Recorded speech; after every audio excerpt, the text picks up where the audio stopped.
দুর্নীতির দায়ে সরকার দলীয় এমপি হাজী সেলিমকে ১০ বছরের কারাদণ্ড দিয়েছে উচ্চ আদালত। একই সঙ্গে রায় পাওয়ার ৩০ দিনের মধ্যে আত্মসমর্পণ করতে বলা হয়েছে। বাজেয়াপ্ত করা হয়েছে অবৈধভাবে উপার্জিত ২৭ কোটি টাকার সম্পত্তি। দুদক আইনজীবী বলছেন, সাংবিধানিকভাবে তিনি আর এমপি পদে থাকতে পারবেন না। এ রায়ের বিরুদ্ধে আপিল করার কথা জানিয়েছেন হাজী সেলিমের আইনজীবী। আফজাল হোসেনের রিপোর্ট। সেনা সমর্থিত তত্ত্বাবধায়ক সরকারের আমলে হাজী সেলিম ও তার স্ত্রী গুলশান আরার বিরুদ্ধে রাজধানীর লালবাগ থানায় মামলা করে দুদক। মামলায় এমপি দম্পতির বিরুদ্ধে প্রায় ২৭ কোটি টাকার অবৈধ সম্পদ অর্জন এবং ১০ কোটি টাকার সম্পদের তথ্য গোপনের অভিযোগ আনা হয়। এই মামলায় ২০০৮ সালে তাদের ১৩ বছর করে কারাদণ্ড দিয়েছিল বিচারিক আদালত। এ রায়ের ৭ বছর পর তাদের সাজা বাতিল করেন হাইকোর্ট। হাইকোর্টের রায়ের বিরুদ্ধে আপিল করে দুদক। মামলাটি পুনরায় শুনানির নির্দেশ দেন আপিল বিভাগ। এ বিষয়ে দীর্ঘ শুনানি শেষে এবার হাইকোর্ট তার ১০ বছরের সাজা বহাল রাখলেন। উচ্চ আদালত তার রায়ে বলেছেন, হাজী সেলিমের অবৈধ সম্পদ অর্জনের বিষয়টি সাক্ষ্য ও নথিপত্রে প্রমাণ মিলেছে। সে কারণে অর্জিত এ সম্পদ রাষ্ট্রের অনুকূলে বাজেয়াপ্ত হবে। রায় পাওয়ার ১ মাসের মধ্যে আত্মসমর্পণ করতে হবে হাজী সেলিমকে। তবে এ মামলায় তার স্ত্রী আসামি হলেও মারা যাওয়ায় তাকে অব্যাহতি দেওয়া হয়েছে। যেদিন বিচারিক আদালত এই রায়ের কপি পাবে সেই দিন থেকে ৩০ দিনের মধ্যে হাজী মোহাম্মদ সেলিমকে বিচারিক আদালতে আত্মসমর্পণ করার নির্দেশ দিয়েছেন এবং যেই প্রপার্টিগুলো কনফিসকেট হয়েছে সেগুলা রাষ্ট্র বরাবরে বাজেয়াপ্ত হয়ে যাবে। তিনি জানান, সংবিধান অনুযায়ী হাজী সেলিম আর সংসদ সদস্য পদে থাকতে পারবেন না। উনি অ্যাকর্ডিং টু 66(2)(d) অনুযায়ী ওনার টোটাল বার হয়ে যাবে সংসদ সদস্য পদ থাকার আর যোগ্যতা হারিয়েছেন। তবে বিষয়টি স্পিকার সিদ্ধান্ত নেবেন। ঢাকা ৮ আসনের এই এমপির আইনজীবী জানান, তারা এই রায়ে সংক্ষুব্ধ করবেন আপিল। জ্ঞাত আয়ের বহির্ভূত সম্পত্তি প্রমাণ না হওয়া সত্ত্বেও আমাদেরকে সাজা দেওয়া হয়। আমরা সেই জিনিসটি মহামান্য হাইকোর্ট ডিভিশনের রায়ের এগেইনস্টে অ্যাপিলেট বিভাগে আমরা আমাদের যুক্তিতর্ক উপস্থিতি করার চেষ্টা করব। মাসখানেক আগে কুয়েতের আদালতে লক্ষ্মীপুর ২ আসনের স্বতন্ত্র সংসদ সদস্য কাজী শহীদ ইসলাম পাপুল দণ্ডিত হওয়ায় তার সংসদ সদস্য পদ শূন্য ঘোষণা করে গেজেট প্রকাশ করা হয়। আফজাল হোসেন, সময় সংবাদ, ঢাকা। ফেনী নদীর উপর প্রথম মৈত্রী সেতু সংযুক্ত করেছে খাগড়াছড়ি ও ত্রিপুরাকে। দুদেশের যোগাযোগ ব্যবস্থা ও আর্থ-সামাজিক উন্নয়নের নতুন দ্বার খুলে দিয়েছে এই সেতু। স্থানীয়রা বলছেন, এই সেতু সীমান্তবর্তী মানুষের জীবন রেখা হয়ে দাঁড়াবে। মীর হোসেন রাসেলের ক্যামেরায় বখতিয়ার মুন্না রিপোর্ট। বাংলাদেশ ও ভারতের মধ্যে প্রবাহিত ফেনী নদীর এই মৈত্রী সেতুর মাধ্যমে সরাসরি চট্টগ্রাম সমুদ্র বন্দরের সঙ্গে যুক্ত হবে ভারতের ত্রিপুরা রাজ্য। ভারতের অর্থায়ন ও তত্ত্বাবধানে ৮২.৫৭ কোটি রুপি ব্যয় রামগড়ের মহামুনিতে ৪১২ মিটার দৈর্ঘ্য এবং ১৪.৮০ মিটার প্রস্থের এই মৈত্রী সেতুটি নির্মিত হয়েছে। সেতু নিয়ে স্বপ্ন দেখছেন স্থানীয়রা। অত্র এলাকার অর্থনৈতিক অগ্রগতি সাধিত হবে। চট্টগ্রাম সমুদ্র বন্দরের যেই রাজস্ব আয়, এটা যেন আমাদের সরকার বুঝে নেয়। এই সেতুর মোট পিলার ১২টি, এর মধ্যে বাংলাদেশের অংশে ৮টি ও ভারতের অংশে ৪টি। সেতু থেকে ২৪০ মিটার অ্যাপ্রোচ রোড নির্মাণ করে রামগড় চট্টগ্রাম প্রধান সড়কের সাথে এবং ওপারে সেতু থেকে প্রায় ১২০০ মিটার অ্যাপ্রোচ রোড নবীনপাড়া ঠাকুরপল্লী হয়ে সাবরুম ত্রিপুরার আগরতলা জাতীয় সড়কে যুক্ত হয়েছে। তবে দুদেশের যোগাযোগের জন্য বাংলাদেশের অংশ এখনো পুরোপুরি প্রস্তুত হয়নি। বারুইরহাট থেকে রামগড় পর্যন্ত এখানে ৩৮ কিলোমিটার রাস্তা প্রশস্তকরণের পাশাপাশি ২৩টা কালভার্ট এবং ৯টি সেতু পুনর্নির্মাণ হবে। ২০১০ সালের জানুয়ারিতে প্রধানমন্ত্রী শেখ হাসিনা দিল্লি সফরকালে ভারতের তৎকালীন প্রধানমন্ত্রী মনমোহন সিং এর সাথে বৈঠকে রামগড় সাবরুম স্থলবন্দর চালুর যৌথ সিদ্ধান্ত নেওয়া হয়। পরবর্তীতে ২০১৫ সালের ৬ জুন প্রধানমন্ত্রী শেখ হাসিনা ও ভারতের প্রধানমন্ত্রী নরেন্দ্র মোদী সেতুটির ভিত্তিপ্রস্তরের ফলক উন্মোচন করেন। এখানকার মানুষ মনে করছেন, ফেনী নদীর উপর এই বাংলাদেশ ভারত প্রথম মৈত্রী সেতুটি উদ্বোধনের মধ্য দিয়ে দুদেশই লাভবান হবে ঠিকই, তবে দর কষাকষির হিস্সায় বাংলাদেশের লাভের পাল্লাটা কতটুকু ভারী হবে সেটাই এখন দেখবার বিষয়। রামগড়ের বাংলাদেশ ভারত প্রথম মৈত্রী সেতু এলাকা থেকে বখতিয়ার মুন্না, সময় সংবাদ, খাগড়াছড়ি। বাংলাদেশ ও ভারতের মধ্যকার পরিবহন যোগাযোগ ব্যবস্থা নির্বিঘ্ন হলে বাংলাদেশের জাতীয় আয় বাড়বে ১৭%, আর ভারতের বাড়বে ৮%। এই তথ্য উঠে এসেছে বিশ্ব ব্যাংকের প্রতিবেদনে। মঙ্গলবার এই প্রতিবেদন প্রকাশ অনুষ্ঠানে সংস্থাটি জানিয়েছে, বাংলাদেশ ভৌগোলিকভাবে সুবিধাজনক অবস্থানে থাকলেও পিছিয়ে রয়েছে আঞ্চলিক পরিবহন ব্যবস্থায়। এক্ষেত্রে বিশ্ব ব্যাংক বাংলাদেশের পাশে থাকলেও ভারত গুরুত্ব দিতে চায় নিজস্ব বিনিয়োগকে। সবেমাত্র উন্নয়নশীল দেশের চূড়ান্ত সুপারিশ পেয়েছে বাংলাদেশ, আর বর্তমানে বিশ্ব অর্থনীতির পঞ্চম শীর্ষ দেশ ভারত। দ্বিপাক্ষিক বাণিজ্য বৃদ্ধিতে দীর্ঘদিন ধরেই কাজ করে আসছে প্রতিবেশী দেশ দুটি। তবে বিভিন্ন সময় বন্দর সুবিধা বাড়ানো ও আঞ্চলিক অর্থনীতিকে শক্তিশালী করতে চুক্তিসহ বিভিন্ন উদ্যোগ নেওয়া হলেও পিছিয়েই থেকেছে নির্বিঘ্ন পরিবহন যোগাযোগ ব্যবস্থা। বিশ্বব্যাংকের প্রতিবেদন বলছে, এই দুর্বলতা কাটিয়ে উঠতে পারলে ভারতের জাতীয় আয় যেমন বাড়বে তেমনি বাড়বে বাংলাদেশের। শুধু তাই নয়, ভৌগোলিকভাবে অবস্থানের সুবিধা কাজে লাগাতে পারলে বাংলাদেশ হবে নেপাল, ভুটান, ভারত সহ পূর্ব এশিয়ার দেশগুলোর কৌশলগত বাণিজ্য পথ। এশিয়ার আঞ্চলিক বাণিজ্য সম্প্রসারণে ভৌগোলিকভাবে বাংলাদেশের অবস্থান বেশ গুরুত্বপূর্ণ। তবে পণ্য পরিবহনে বন্দর কেন্দ্রিক সুবিধা ও বহুমাত্রিক দ্বিপাক্ষিক যোগাযোগ ব্যবস্থা শক্তিশালী না হওয়ায় সম্ভাবনার সবটুকু কাজে লাগানো যাচ্ছে না। বাংলাদেশের সঙ্গে রেল, সড়ক ও অভ্যন্তরীণ জলপথে যোগাযোগ ব্যবস্থাকে শক্তিশালী করতে ভারতের বিনিয়োগ ঠেকেছে $2.5 বিলিয়ন। এক দশকের বেশি সময় ধরে অর্থনৈতিক উন্নয়নে বাংলাদেশ ভারত যৌথভাবে গুরুত্বপূর্ণ উদ্যোগ নিচ্ছে। পরিবহন ব্যবস্থার উন্নয়নে দেশ দুটি মাত্রই মৈত্রী সেতু চালু করলো। তবে প্রতিবন্ধকতাগুলো কাটিয়ে উঠতে এখনো কয়েক বিলিয়ন ডলার বিনিয়োগ দরকার। ভারতের ক্ষেত্রে উন্নয়ন সহযোগীদের চেয়ে নিজেদের বিনিয়োগকে গুরুত্বপূর্ণ মনে করে। বিশ্বব্যাংক বলছে, দেশ দুটির মধ্যকার পরিবহন যোগাযোগ প্রতিবন্ধকতাগুলো কেটে গেলে ভারতে বাংলাদেশের রপ্তানি বাড়বে 297%, আর বাংলাদেশে ভারতের রপ্তানি বাড়বে 172%। কামরুল হাসান সবুজ, সময় সংবাদ, ঢাকা। করোনা সংক্রমণ আবারও বেড়ে যাওয়ায় সবাইকে সতর্ক করেছেন প্রধানমন্ত্রী শেখ হাসিনা। একই সঙ্গে ঘরের বাইরে মাস্ক পরা ও যথাসম্ভব সতর্কতা অবলম্বনের নির্দেশনা দিয়েছেন সরকার প্রধান। মঙ্গলবার সকালে সচিবালয়ে মন্ত্রিসভার নিয়মিত বৈঠকে গণভবন থেকে ভার্চুয়ালি যোগ দিয়ে শেখ হাসিনা একথা বলেন। বৈঠকে কুড়িগ্রাম কৃষি বিশ্ববিদ্যালয় আইন 2021 ও বাংলাদেশ শিশু হাসপাতাল ও ইনস্টিটিউট আইন 2021-এর খসড়ায় চূড়ান্ত অনুমোদন দেওয়া হয়। পরে ব্রিফিংয়ে মন্ত্রিপরিষদ সচিব খন্দকার আনোয়ারুল ইসলাম বলেন, আসন্ন রমজানে ভোজ্য তেল, চিনি, মসুর ডাল, খেজুর ও পেঁয়াজের সরবরাহ স্বাভাবিক থাকবে। একই সঙ্গে করোনা নিয়ে প্রধানমন্ত্রীর নির্দেশনাও তুলে ধরেন তিনি।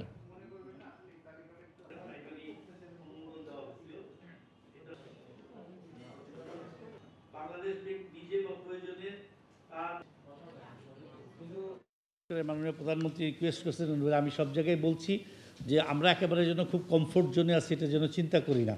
Yes, we are in much more better condition than a lot of other countries, কিন্তু it does not give us the certainty যে আমরা একেবারে কমফোর্ট জোনে আছি। সুতরাং আমরা যে যেখানেই থাকি, ভ্যাকসিন নেই বা না নেই, আমরা যেন অবশ্যই তিনটা জিনিস বলছেন। প্রথমটা হলো অবশ্যই মাস্ক ইউজ করি ইন অল কেসে, যথাসম্ভব আমরা যেন সতর্কতা অবলম্বন করি। আর 3 নম্বর হলো পাবলিক গ্যাদারিং যেখানে হচ্ছে, বিশেষ করে আপনার কক্সবাজার বা হিল ট্র্যাক্টে বা আমাদের ওই যে বিভিন্ন সামাজিক বা ধর্মীয় যে গ্যাদারিংগুলো হচ্ছে, সেখানে আমরা যেন একটা লিমিটেড সংখ্যায় থাকি। দেশের বাইরের খবর, প্রিন্স হ্যারি ও তার স্ত্রী মেগান মার্কেলের সঙ্গে বাকিংহাম প্যালেসে যা হয়েছে তার জন্য পুরো রাজপরিবার ব্যথিত বলে জানিয়েছেন রানী দ্বিতীয় এলিজাবেথ।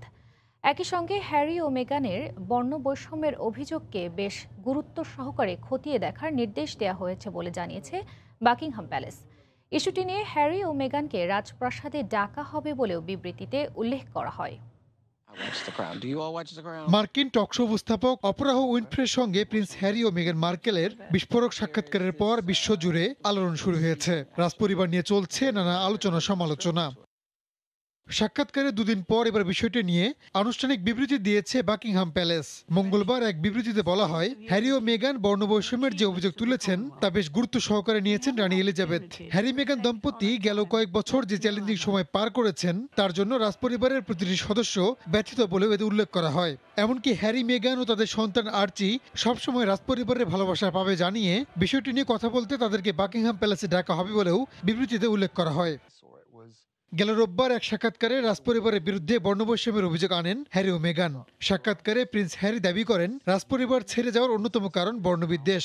পরিবারের অধিকাংশ সদস্য স্ত্রী মেগানের সঙ্গে বৈষম্যমূলক আচরণ করতেন বলে জানান তিনি। এমনকি তাদের সন্তানকে নিয়েও অনেক বর্ণবাদী মন্তব্য শুনতে হয়েছে তাকে। আর সাক্ষাৎকারে মেগান দাবি করেন বর্ণবৈষম্যের কারণেই তাদের সন্তান আর্চির রাজকীয় স্বীকৃতি কেড়ে নেওয়া হয়েছে। রাহানুল রানা, সময় সংবাদ। রাজধানীর খাল ডোবা নালায় ময়লা ফেলছে ঢাকাবাসী, এতেই বিস্তার ঘটছে কিউলেক্স মশার। অঞ্চল ভিত্তিক সমন্বিত অভিযানের দ্বিতীয় দিনের কার্যক্রমে গিয়ে এভাবেই নগরবাসীকে দুষলেন ঢাকা উত্তরের মেয়র। এদিকে মশার উৎপাত কমাতে ওষুধের ডোজ বাড়ানোর কথা ভাবছে সিটি কর্পোরেশন। এ যেন মশার খামার, অবাধে চলছে প্রজনন আর বিস্তার। কিউলেক্স নিধনে ঢাকা উত্তর সিটি কর্পোরেশনের অঞ্চলভিত্তিক সমন্বিত অভিযানের দ্বিতীয় দিনে রাজধানীর পাইকপাড়া আবাসিক কলোনি এলাকায় ডোবার এমন চিত্রই চোখে পড়ে। রাত্রে দিনে মানে সবসময় মশা থাকে।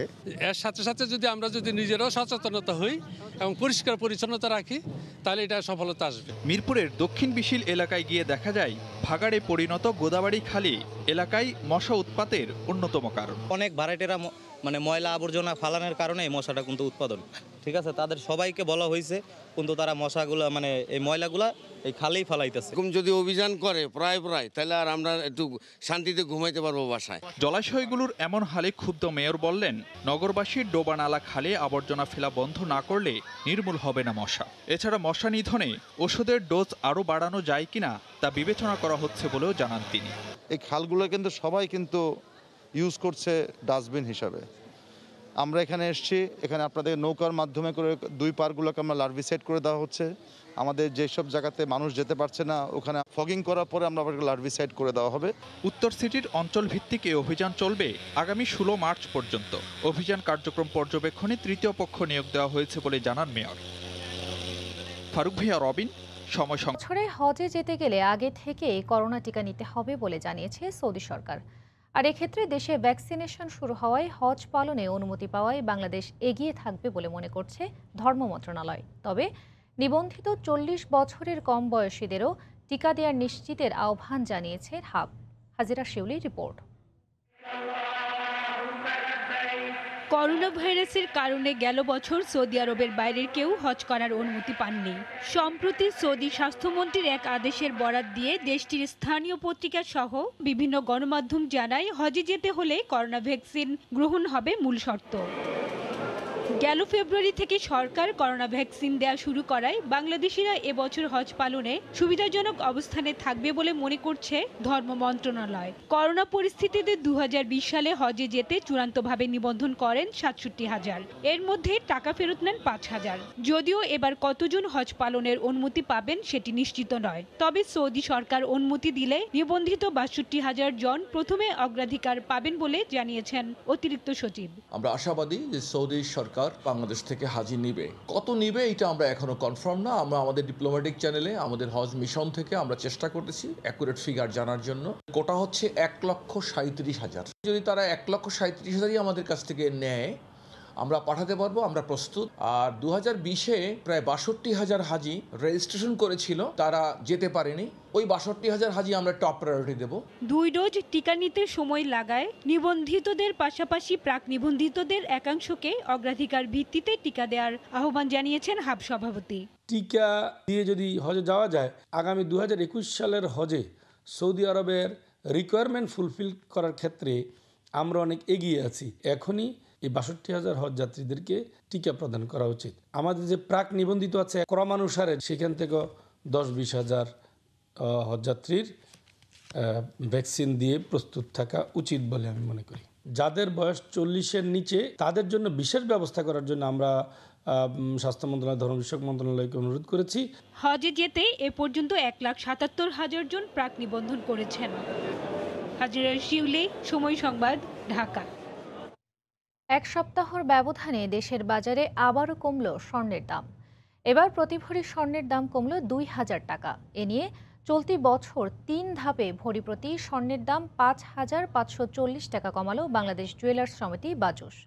মঙ্গলবার দাম কমানোর সিদ্ধান্তের পর গণমাধ্যমে বিজ্ঞপ্তি পাঠায় সংগঠনটি। এতে বলা হয় বুধবার থেকেই নতুন দাম কার্যকর হবে। নতুন মূল্য অনুযায়ী প্রতি ভরি 22 ক্যারেট স্বর্ণের দাম পড়বে ৬৯,109 টাকা। 1 ভরি 21 ক্যারেটের দাম 65,960 টাকা। 18 ক্যারেটের দাম 57,211 আর প্রতি ভরি সনাতন স্বর্ণ বিক্রি হবে 46,889 টাকায়। তবে এবারও রূপার দামের কোনো পরিবর্তন আনেনি বাজুস। স্বর্ণের দাম কমানোর ফলে দেশীয় বাজারে জুয়েলারি ব্যবসার অচল অবস্থা অনেকটাই কেটে যাবে বলে মনে করে সংগঠনটি। এর আগে গত ৩রা মার্চ 1 ভরি স্বর্ণের দাম 1,516 টাকা কমানো হয়। করেছে করোনায় আক্রান্ত ও মৃতের সংখ্যা। দেশটিতে গেল একদিনে করোনায় মারা গেছেন 788 জন, আক্রান্ত হয়েছেন 45,000-এর বেশি মানুষ। পুরো দমে চলছে টিকাদান কর্মসূচি। গেল এক বছরে ভেঙে পড়া মার্কিন স্বাস্থ্য ব্যবস্থা উন্নয়নে জোর দিচ্ছেন বাইডেন প্রশাসন। যুক্তরাষ্ট্রের নিউ ইয়র্ক থেকে আরও জানাচ্ছেন হাসানুজ্জামান সাকি। করোনা মহামারীর মধ্যে দীর্ঘদিন পর এই দ্বিতীয় স্রোতে যখন যুক্তরাষ্ট্রে করোনা মহামারী আবার নতুন করে দেখা দিয়েছে, তখন কিন্তু অনেক দিন পর 755 জন অর্থাৎ 800-রও নিচে আজকে একদিনে মৃত্যু এসে দাঁড়িয়েছে, যেখানে একদিনে 3-4 হাজার মানুষ প্রতিদিন মৃত্যুবরণ করেছেন এই কয়েকদিন আগেও, এবং যেখানে প্রতিদিন 2-2.5 লাখ মানুষ, কখনো কখনো 3 লাখ মানুষও প্রতিদিন আক্রান্ত হতেন, সেখানেও কিন্তু আজকের রেকর্ড সংখ্যক আক্রান্তের সংখ্যা কিন্তু কমেছে।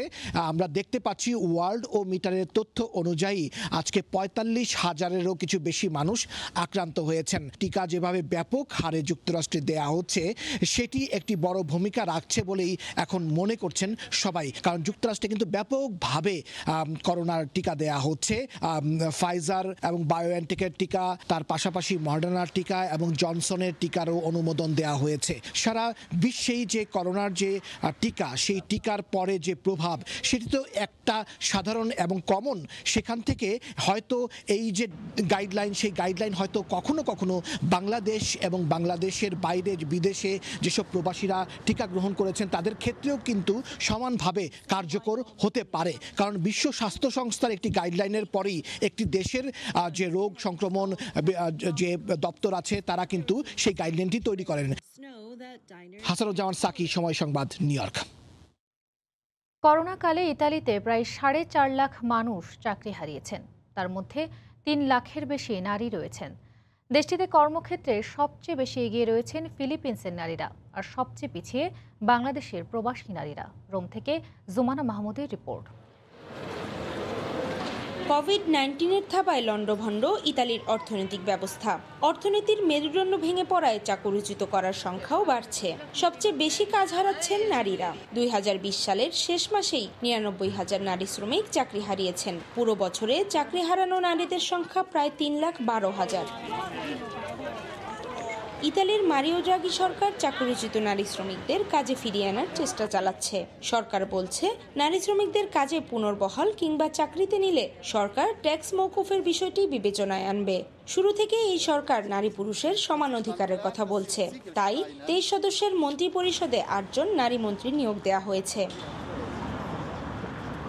যেসব দেশের প্রবাসী নারী ইতালিতে কাজ করেন তাদের মধ্যে এগিয়ে রয়েছেন ফিলিপিন্সের নারীরা, আর সবচেয়ে পিছিয়ে বাংলাদেশিরাই। আমাদের কালচারের জন্য হোক বা যেটার জন্যই হোক, দেখা যায় যে নারীরা হাউস ওয়াইফিং করতেছে, আর তাদের হাজব্যান্ডরা হয়তো শুধু ইনকাম সোর্স যেটাকে বলে বিজনেস অথবা জব করতেছে। তবে আমি এখানে বড় হয়েছি, আস্তে আস্তে দেখতেছি যে আমার মতো অনেকেই বিজনেস করতেছে অথবা জব করতেছে। এটা খুবই ভালো একটা জিনিস, কারণ ফ্যামিলিতে একটা হেল্পিং হ্যান্ড যেটাকে বলে সেটা আসতেছে। বাংলাদেশি নারীরা অভিযোগ করেছেন অভিভাবকদের বিরুদ্ধে। অভিভাবকদের অনিচ্ছা আর আগ্রহের অভাবের কারণেই তারা কাজে যোগ দিতে পারছেন না। ইতালিতে নারীদের কাজ করার অনেক সুযোগ সুবিধা রয়েছে, আর তাছাড়া এখানে বাধাও নেই। কিন্তু বাঙালি সমাজ ব্যবস্থায় অভিভাবকরা সকলকে কাজ করার অনুমতি দেয় না। এটা একটা সমস্যা। আমি মনে করি মা বাবাদের এগিয়ে আসা উচিত, যাতে করে মেয়েরা নিজ পায়ে দাঁড়াতে পারে। আমার ব্যবসায়ী কর্মের সঙ্গে আমার পরিবারের সাপোর্ট ছিল বলেই কিন্তু আমি আমার কাজটা করে যেতে পারছি। ঠিক আমার মতো করে এরকম অসংখ্য নারী রয়েছেন যারা কোনো কিছু করতে চায়, কিন্তু উৎসাহ এবং সহযোগিতার অভাবে তারা এগোতে পারছেন না। রাজধানী রোমসহ প্রতিটি শহরেই কাপড়ের দোকান, আবাসিক হোটেল আর বাসাবাড়ির কাজ করে থাকেন নারীরা। ইতালিতে শতকরা 42% নারী কর্মক্ষেত্রে রয়েছেন। জুমানা মাহমুদ, সময় সংবাদ, রোম, ইতালি। করোনায় আয়ারল্যান্ডে গেল 1 বছরের বেশি সময় কেটেছে লকডাউনেই। আর এই সময়টায় কাপড়ের দোকানগুলো বন্ধ থাকায় বাড়ছে অনলাইন কেনাকাটা। তাছাড়া বাংলাদেশি নারীরা বাঙালি পণ্য দেশ থেকে নিয়ে আসছেন প্রতিনিয়ত, যার চাহিদাও ব্যাপক। বিস্তারিত সৈয়দ চুয়েলের রিপোর্টে।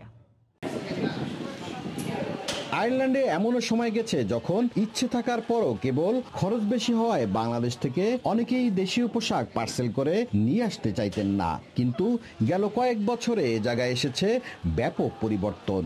ব্যবসা নয়, বরং শখের বশেই অনেক নারী দেশীয় পণ্য সুলভ মূল্যে পৌঁছে দিচ্ছেন অন্য প্রবাসী বাংলাদেশিদের কাছে। খরচটা বেশি হওয়াতে অনেকে বাংলাদেশ থেকে অল্প মালামাল আনতে চান না, যার জন্য সকলের চাহিদা অনুযায়ী একসাথে অনেকগুলো অর্ডার নেই, যাতে করে সকলে ঘরে বসে সাশ্রয় দেশি পণ্য ক্রয় করতে পারেন। যেহেতু আয়ারল্যান্ডের কোনো দোকানে দেশীয় শাড়ি পাওয়া যায় না, তাই কেউ কেউ জামদানি, বেনারসি, কাতান নিয়ে এসেও অনেকের ইচ্ছে পূরণ করছেন। যেহেতু বিদেশের শপিং মলগুলোতে এই দেশীয় শাড়িগুলো কিনতে পাওয়া যায় না, তাই আমি আন্তরিকতার সাথে চেষ্টা করছি আয়ারল্যান্ড এবং ইউরোপের বাঙালি নারীদের কাছে সহজলভ্য করে। যে কোনো সাংস্কৃতিক অনুষ্ঠানে দেশীয় পোশাক হাতের নাগালে পেয়ে খুশি প্রবাসীরা। এখানকার ভাই ভাবিরা তারা তাদের নিজস্ব উদ্যোগে আমাদের কাছে এই দেশীয় পোশাক এনে দেওয়ার সুব্যবস্থা করছে এবং তাদের এই উদ্যোগের কারণে আমরা অতি সহজেই এখন অনলাইনে এই সমস্ত পোশাক অর্ডার করতে পারি। এদিকে অনেকদিন পর করোনায় কোনো মৃত্যু ছাড়াই একটি দিন পার করলো আয়ারল্যান্ড। এতে নারী দিবসে ছিল স্বস্তি। সৈয়দ জুয়েল, সময় সংবাদ, আয়ারল্যান্ড। শীর্ষ সংবাদ জানিয়ে দিচ্ছি আরেকবার। দুর্নীতি মামলায় সরকার দলীয় এমপি হাজী সেলিমের 10 বছরের সাজা হাইকোর্টে বহাল। ছাড়তে হতে পারে সংসদ সদস্য পদ। 30 দিনের মধ্যে আত্মসমর্পণের নির্দেশ। এই ছিল প্রবাসী সময়। সঙ্গে থাকুন সময়।